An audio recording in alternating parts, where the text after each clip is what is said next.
So hello guys, kung bago pa lang, like, subscribe, comment, share at ilagay natin sa playlist sa ating spiritual life and random topics in life, tips and advice for successful life and sa health tips, di ba? Sa kalusugan. So, ang pinaka-secret talaga guys, unahin natin yung katawan natin. Kahit paulit-ulit yung sinasabi ko, take note nyo. Magbadala tayo ng notebook, susulat ako. Ibablog ko rin, ipakita ko sa inyo. Basta, hindi ako nagsisinungaling. I just tell the truth.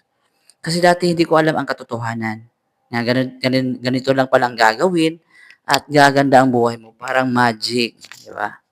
Pero kaso kasi sa atin, busy tayo sa kakahanap sa social media, sa internet, kahit ano-anong nakikita natin, hindi mo naman napapala, hindi mo naman nagagamit sa totoong buhay.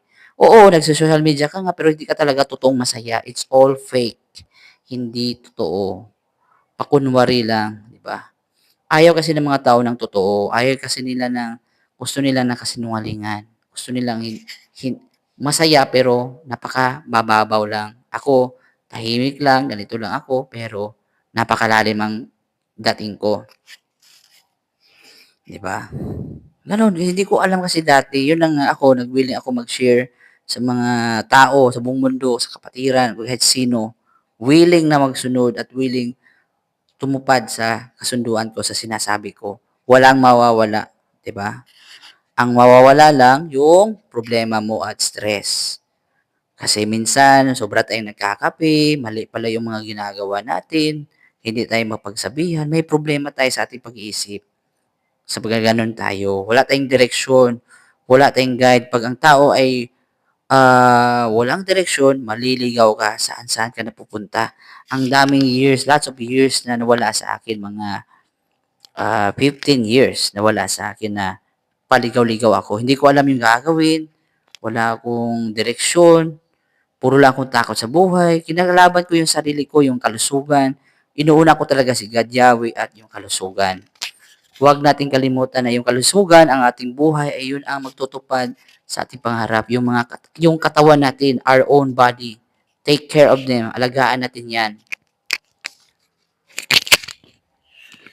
Huwag magkain ng maraming kanin, white rice, 1 cup lang para sa Jollibee. Tapos inhale exhale at huwag kang inom ng tubig kaagad pagkatapos kumain. Take note, 1 hour, 30 minutes. Pero kung inom ka ng tubig, pwede naman mga with vitamin C. Konti ang tubig lang, half glass. Dahan-dahan na pag-inom. Nakaupo dapat ang pag-inom. Sabi mo, wala akong time. Ganito ako. Di ba? Nagmamadali lang tayo sa mga pelikula, sa mga show, sa mga Netflix, o ano bang mga pinanood mong pelikula.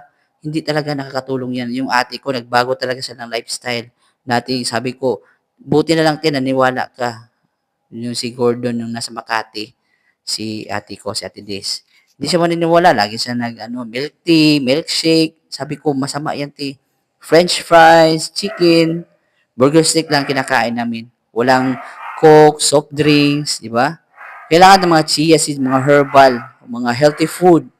It's a choice. Kailangan mo mag-exercise, maglakad-lakad, pero hindi na puro lakad, stretching din. Nagabay din sa mga doktor. Di ba?